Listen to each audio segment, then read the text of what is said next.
Hello, everyone. I'm Shirley Yang, builder of the Brain Trust Network. Welcome. Thank you for joining us today to chat with Jacinda Shelly. She's a co-founder and chief business officer of Apero Health.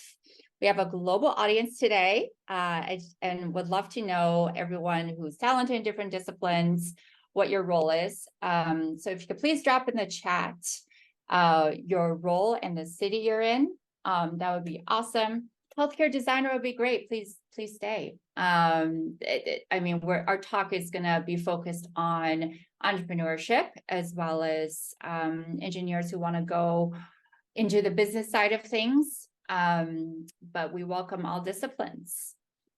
And Brain Trust is the first decentralized talent network connecting highly skilled tech talent with the world's leading brands and most exciting startups.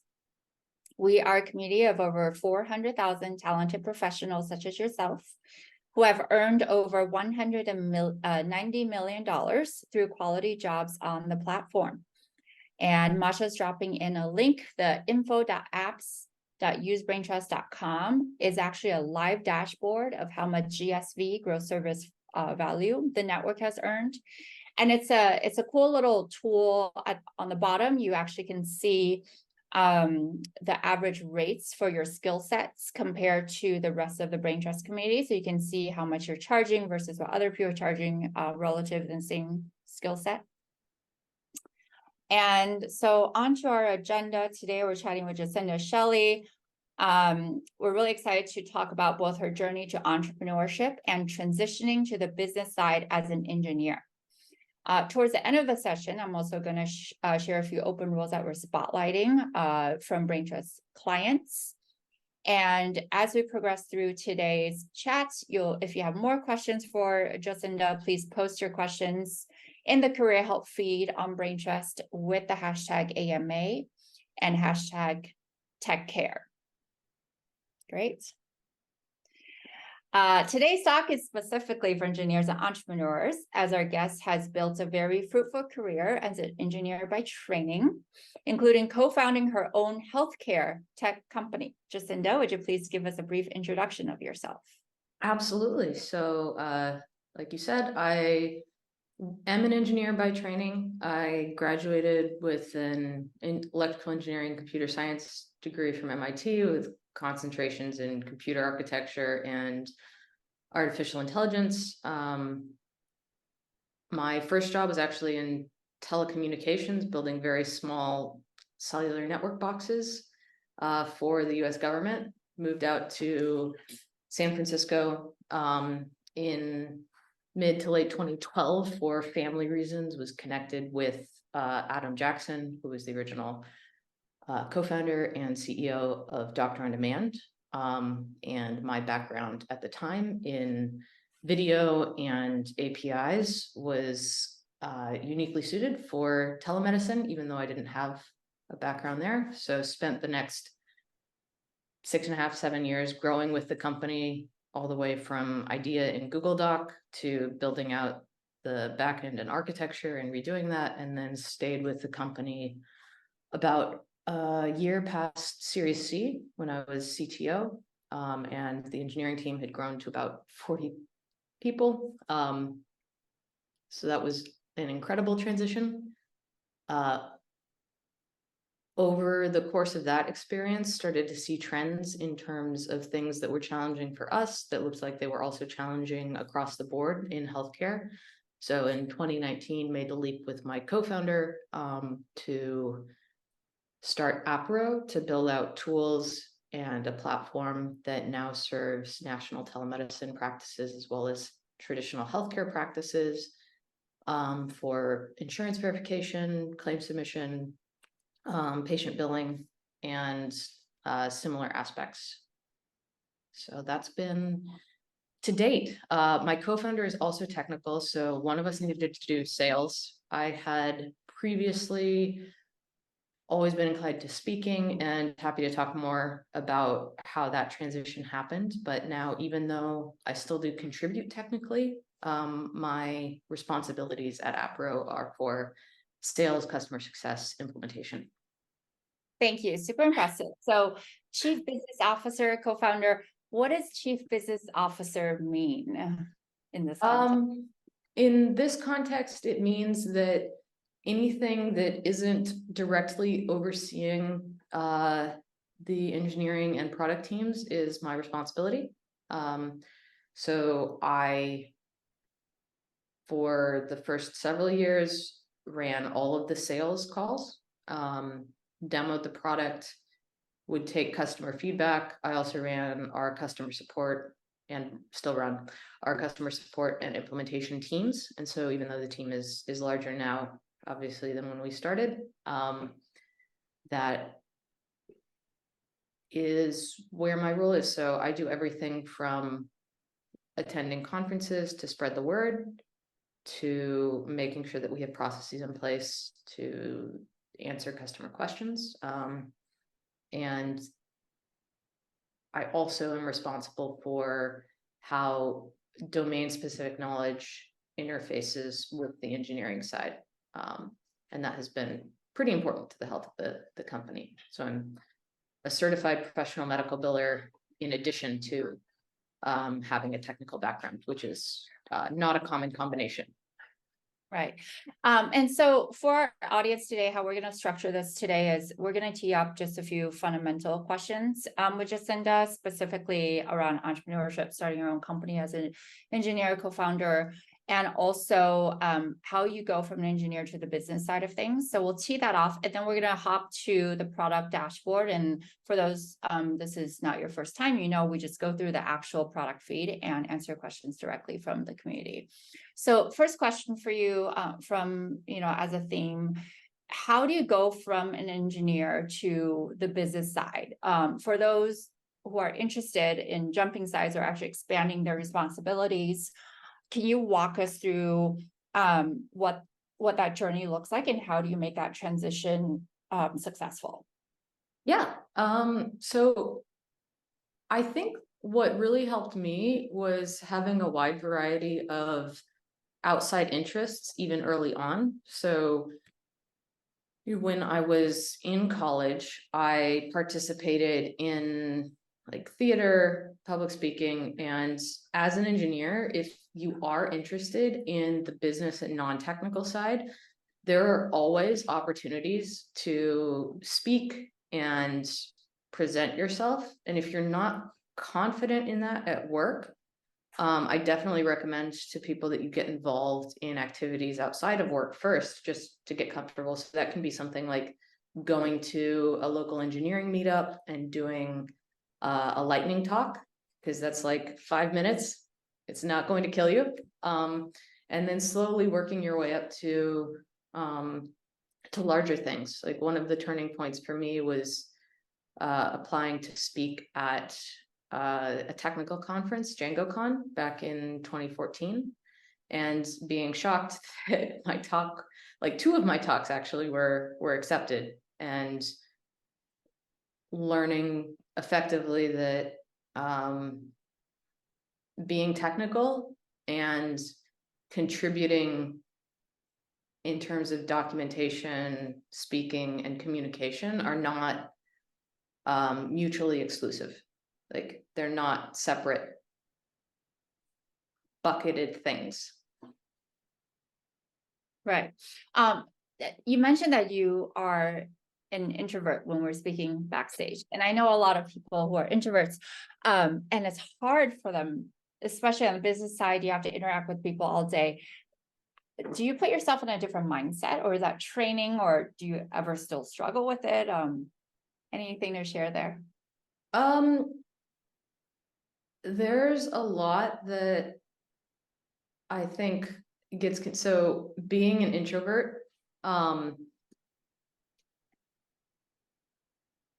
is not exclusive of enjoying being around people. It just means that I need to be cognizant of making sure that I put in enough rest opportunities. And so I do look at my schedule and try and make sure that I have the energy before being on calls. And then the more you're exposed to it, you do kind of flip into a public mindset where you like psych yourself up to get energy. It's a lot like preparing in some ways for an athletic event or a performance or any other type of thing. And so the more you do it and the more practice, from a technical standpoint, a lot of it feels similar to if you're getting going on a hard coding problem and you just put your hands on the keyboard or get up on a whiteboard or diagram something out. Like the act of getting started like feeds into itself in energy. And you just need to make sure that you have sufficient time to recover. And so again, with the building up, like doing smaller things, thinking about how it feels afterwards, and then building up, like increases your ability to do that. There's a great podcast I heard recently. So if you listen to the Happiness Lab by Laurie Santos, they actually did, the most recent one was about an introvert that explicitly decided to be as extroverted outwardly as possible for a year. And what happened there is I think very relevant to people who are naturally inclined not to be as outgoing. I like that. That's cool. So the Happiness Lab, and I can see our community can resonate what you talked about there. And I do want to say shout out to Deb. I saw in the chat that she's taking notes, and Deb, I recognize you. You've done this before. Thank you so much for doing that. Masha, do you mind just like reposting the Google Doc link that Deb is taking notes for us? That's really awesome. And so Jacinda, aside from going to the business side, we got a lot of questions around funding. I feel like that's one of those myths or those things that we can have courses on and talk about all day. But can you just tell us your personal funding journey? It could be with Apero Health as well as you joining other startups, how you've seen the funding happen. Yeah, so this is a topic that could be expanded out into a whole like course. There are courses out there.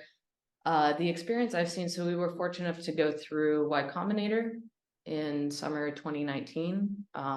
There's lots of existing content, including on like YC's YouTube channel around the process there and how to get started with it. Definitely having some prior experience with presentations helps with the interview process, since there is like an interview component of that after your application. And I think a lot of what they're looking for there is a big component of having your own business is being able to speak to others about it, either yourself or with a co-founder. But I don't think there is any business that doesn't communicate about itself in some way, whether that's through direct sales calls or outreach or really effective marketing. You're still communicating about your business. This idea that you just build it and people find it and come. I won't say that it's never true, but I think it's much more common to be able to effectively communicate. And then that gets people in the door. You always have to have something that really works to keep people, and that's equally important. But being able to communicate helps you with funding. So from a funding perspective, the typical path is you start with a friends and family or pre-seed round, which is very small. The idea there is that you're working with people who know and trust you to a certain extent, and you're using the minimum amount of capital necessary to prove out your hypothesis. So the goal there is to take your idea and as quickly as possible, get something that gives you more information. Once you have more information, the next steps there are to take that information and use those proof points. And that's where you would expand into further fundraising, whether that's an accelerator like a Combinator or going directly to a seed round. That kind of depends on your prior experience and circumstances and the goals of your company. So that's not something I can necessarily give as general advice about. But from a funding perspective, the most generic advice I would give here is like you learn at each point, you're trying to validate a hypothesis and get to the next level. Okay, thank you. Most And importantly, that someone's using your product, like, and that they're getting some kind of value out of it.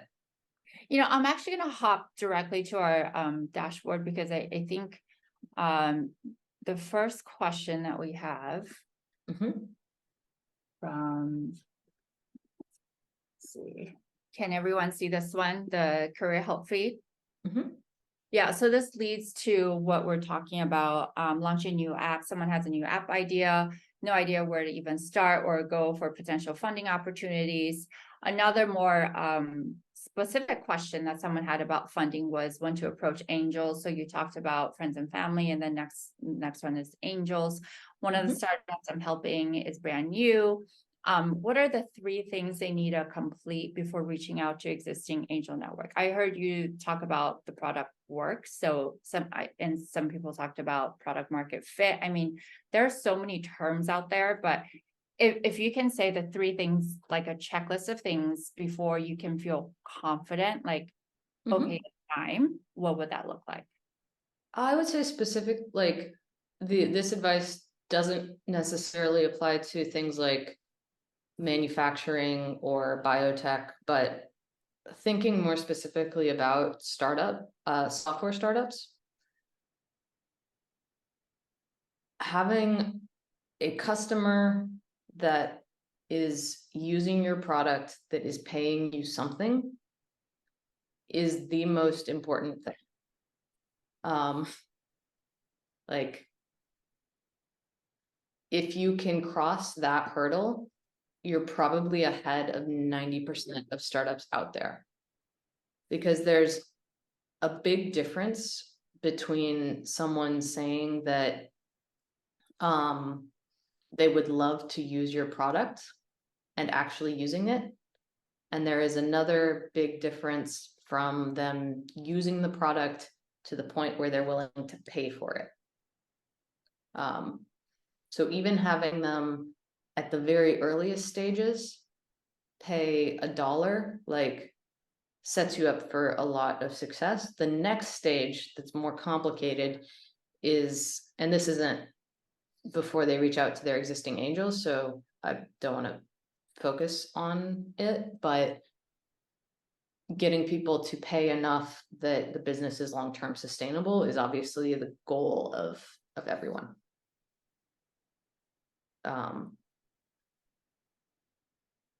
So it sounds that's not 3 things specifically. It's really like one thing, like be doing something that is valuable to people that you can sell, that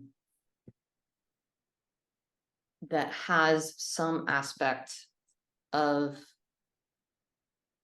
a software and growth piece tied to it. Like, do you have paying customers to show for your traction on the business side?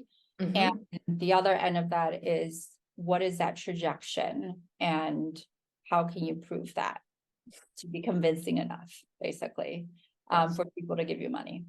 Exactly. So I can say this from the perspective of when I'm offering advice to folks that are about to go out for their angel round and they ask, like, well, would you fund it? And I'm looking at, okay, is this something that the founders are uniquely suited to do? Like, does their background prepare them for this? Does the team have the right combination of skill sets? So, like, a company that I work with is actually in the film industry, and they're building software for accounting teams working specifically on film productions. And something that they demonstrated to their angels when they were fundraising is, the co-founders have experience both in building highly scalable software solutions and finance, and have worked on film productions in the past. So there is a combination there that is uniquely valuable.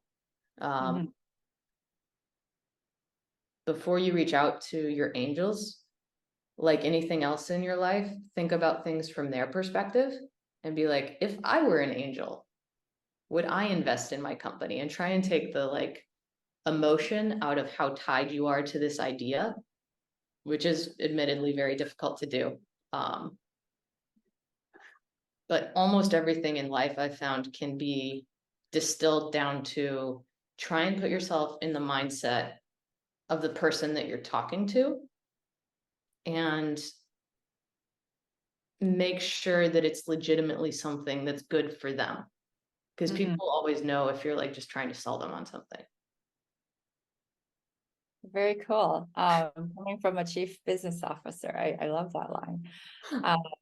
And so the next one is, so how do you know when you're ready? Right. So I think the question here is, what's typical of the timeline or lead time to achieve transition from coach to entrepreneur?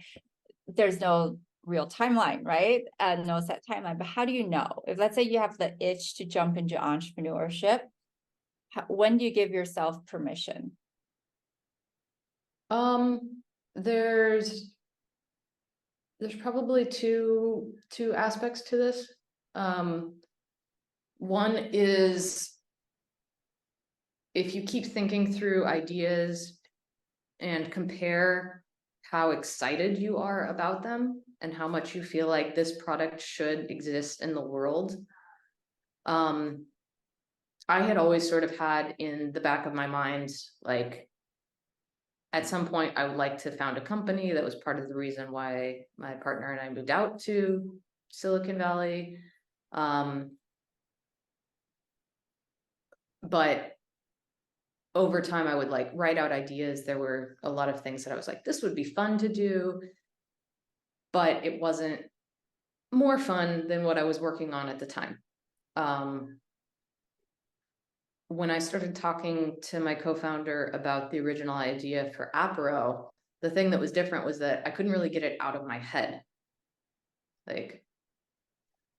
And I had explored various ideas in the past, and this was the one that I was like, okay, this is something that I want to exist in the world, and I can see how it would benefit other people. And just not being able to stop thinking about it was the point where I flipped over. From the practical side, it's good if you want to move into entrepreneurship to have some stable financial personal independence, so have some savings, where if you want to keep working on this, you'll have personal runway, because combining I've seen other founders have the stress of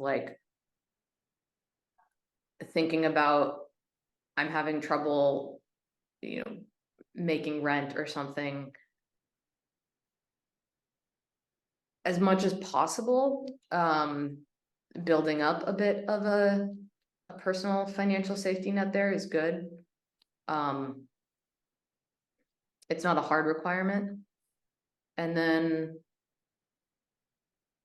starting to tell other people about the idea and getting positive feedback is a good timing. I'm not sure that that there is any typical timeline. It's more that you need the excitement because the other aspects of it are going to be hard. I have never met any founders who haven't had personal struggles along the way. And so you need something that you are committed to enough not just from an emotional standpoint, but from like a mental standpoint to weather the inevitable disappointments. To one of your points of having personal financial runway as Mhm. backup, how many months would you say is a good one? The typical advice is like 6 months. But the other piece of advice is that if you're used to working off of a low runway, then that can be very helpful from being able to stick through things. Like if you get used to having a larger dev salary, and you want to extend your runway, that's harder. I see a comment about learning to be frugal. That's pretty good advice, I think. Yeah. And so how do you find your people, right? So Namandi is asking, how do you find the right people to support your ideas? So this is kind of vague. I'm going to interpret it as you said, get your ideas validated, get the right people behind you. You're going to need a whole village to support you. So there's that part. And then also the right team to start with, even finding a co-founder, or how do you know who to hire, where to look? Any advice there? Yes, this is the part where like if you are an introvert, this might not come to you naturally, but go to conferences in your field. Like find ways to just show up. Put it on your schedule the way that you would if you were planning a fitness program, and even think about it that way. Like I don't think there's anything wrong with thinking about meetups and conferences and tech activities any differently than we do about fitness and exercise. If you were learning any new skill, you would put it on your calendar and figure out a plan to get from here to there. The people that are interested in the same kinds of things as you are will be at these events, and you'll be able to talk to them about the struggles that they're going through. There is a need to have focused time to think about your product and like work on it, like late nights or put in extra hours. But if that is the only thing that you're doing, you will probably burn out. You need to put on your calendar and commit to it that you're going to this conference that is at the intersection of technology and your industry. You need to put on the calendar that you're going to this meetup and think of it as like, this is good for the path that I'm on, and like go up to talk to people, and they are normal. Like when I started going to some of these events more regularly, and I was talking to like people that I would meet, and I'd find out, oh wait, this is like the creator of this web framework that I use all the time. And they're just talking to me like a normal person, and they have the same struggles as I do. It started to make things feel more normal and doable and approachable. Right. Thank you. I think that's really important. It's sort of like forcing yourself to do it. And it's uncomfortable at first, but then it becomes habit, actually. And so Olivia in chat had a question to us. I thought it was very relevant. How do you make people care about your product? You identify the need in the market, but how do you get your company's name out there? And I want to say, based on what I've heard from you, Jacinda, it sounds like actually putting yourself out there to meetups, like physically out there to meetups, to events, to conferences to speak. And this actually ties back to our other pillar of you forcing your introvert self out there as an engineer to the business side of things. You have to show up physically. and get to know the people. And this also goes to the beginning stages of market validation. If you're out there talking about your startups in the beginning, see what the feedback is, right? Are people very excited or are they confused, right? So it's interesting how those two paths converge here. Yeah, and that's a great thing to kind of key off of. So, everyone on this call showed up here today. I showed up here, even though I could very easily have said I would like to go hide in my room and read a book. I Thank you for being here I'm with us. here. I appreciate it. So anyone who is Appreciate thinking about that, you're here today. And then also you touched on a very interesting point there, I think, Shirley, where getting out there and sharing your idea. There is a tricky point where early on your idea is going to be young, and new, and you won't know quite the right way to present it. So you do need to be cognizant of not getting discouraged by people telling you no or being confused. And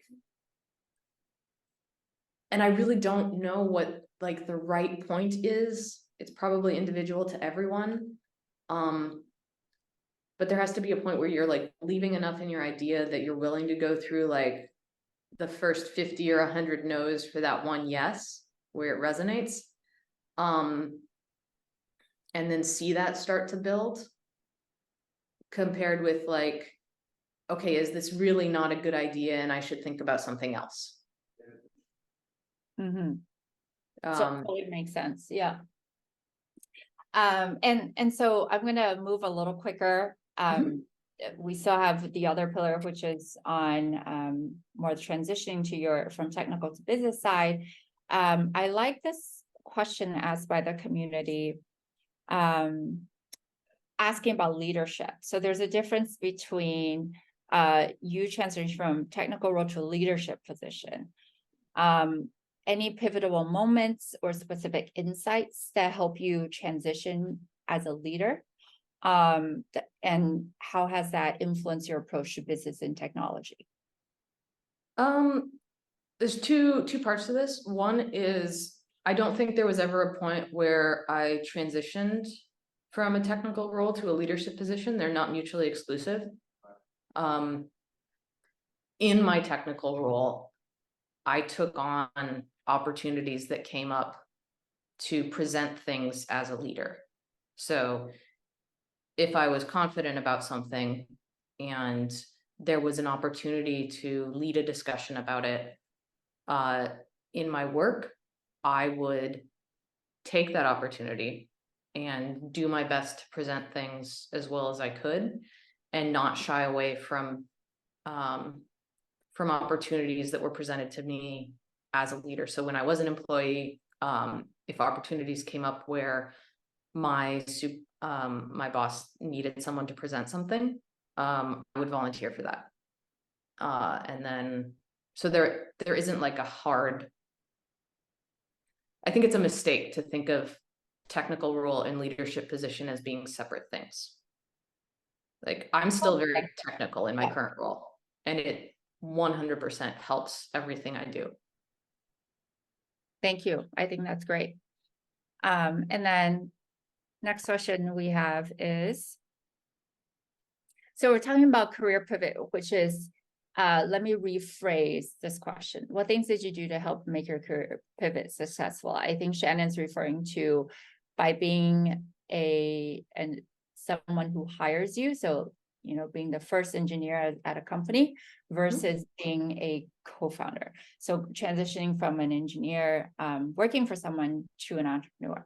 And we also touched upon, is it different, being the first hire versus being a co-founder?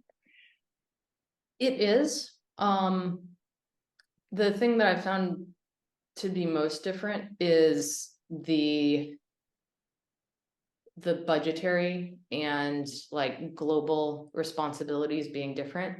So when you're an executive and an employee, there are always ways that you should be, and it's best for the company if you're able to think of things as what is best for the company.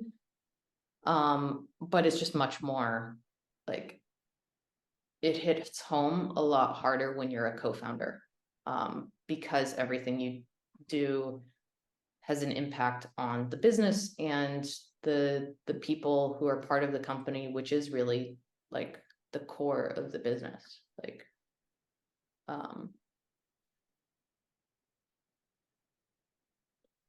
and so the weight of making hard decisions, for me personally, just hits a little bit differently being an employee versus being a founder. Because there is no like higher like person that you could say is responsible for it.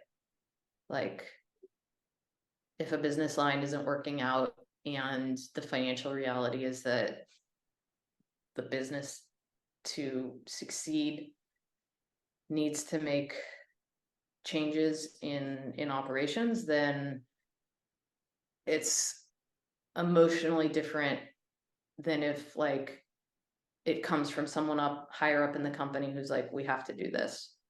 And you can say, well, they made that decision. Like no one, there's no one else that is responsible. So that's the biggest difference for me. Ownership, right? No one else to blame. Yes. And so another question that we had was just in terms of VP of engineering to CTO. I saw someone in the audience ask that, and I thought Wagma, she was actually a previous speaker, asked what challenges have you encountered in your transition to a CTO, and how do you overcome them? And then if the sub question that I saw in chat was skills a VP engineering needs to learn to become a CTO. Most CTOs that I know of, well, it's a bit of a tricky question because I think there are two types of CTOs. One is like a public facing CTO and one is like a chief architect type of CTO.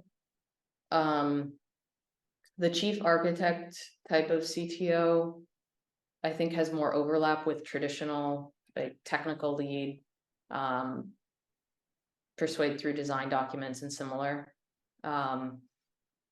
If you're in a CTO role that requires more like public facing or customer facing work, the biggest thing that you can do there is figure out as many ways as possible to get in front of people and be comfortable being in front of people and talking through your ideas, so that effectively they think that it's their idea in many ways. So what I'm taking away from that is to become a CTO, regardless if it's more internal or external facing, I think it's the people management piece, the people relationship piece, perhaps needs more maturity. Yes and no. I would say the communication skills piece, the people management piece, I see as being separate and like an actual related, but somewhat different set of skills. Like people management, I think you have to have a different set of skills for working one-on-one with people. Whereas like CTO, there's a set of skills in terms of talking to a broader group of people. That's somewhat different. Like the way that I interact with someone one-to-one can be different from if I'm in a forum like this where I'm speaking to like hundreds or thousands of people at a time. Understood. Thank you. I think there are so many more questions we are not able to get to live, but everyone, please post your questions if we didn't get to on the career feed. Jacinda told us that she got an account, so hopefully when she has time can help us answer. Or, hey, let's share the knowledge across the community. Anyone who has ideas, we can all comment on one another's. And so next step, I would love to share some new jobs on Brain Trust that we are spotlighting. So let me just do a slideshow.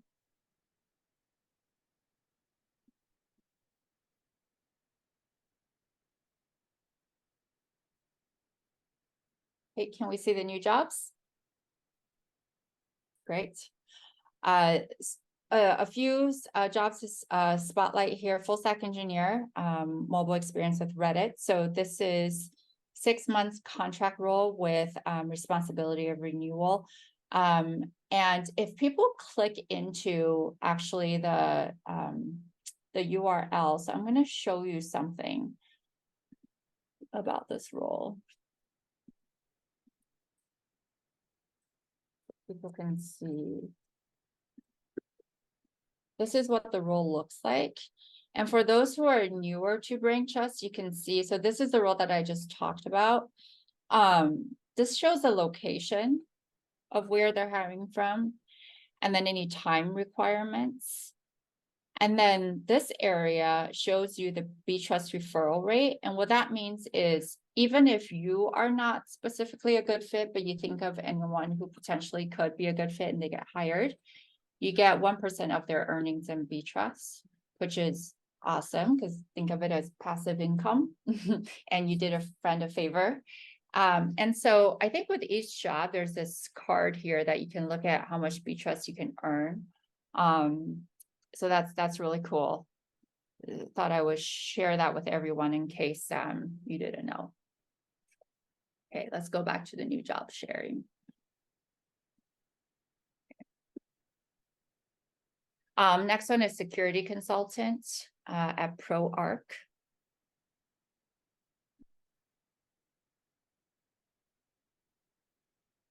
And this one is 6-month contract with intention convert to full-time.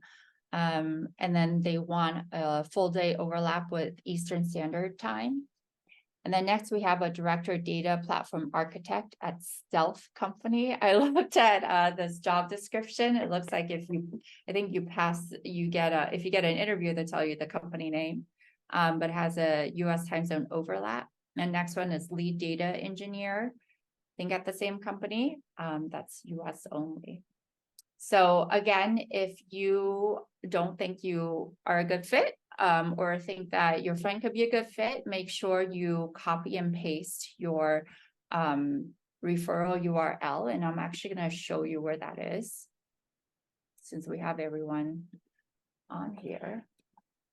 And Jacinda, I don't know if you knew this, but so I am in the community, not my personal profile, but this is like a community profile. There's this bar that says refer and earn. So this is for our audience here. If you look here, refer and earn. You can refer clients. You just copy this link.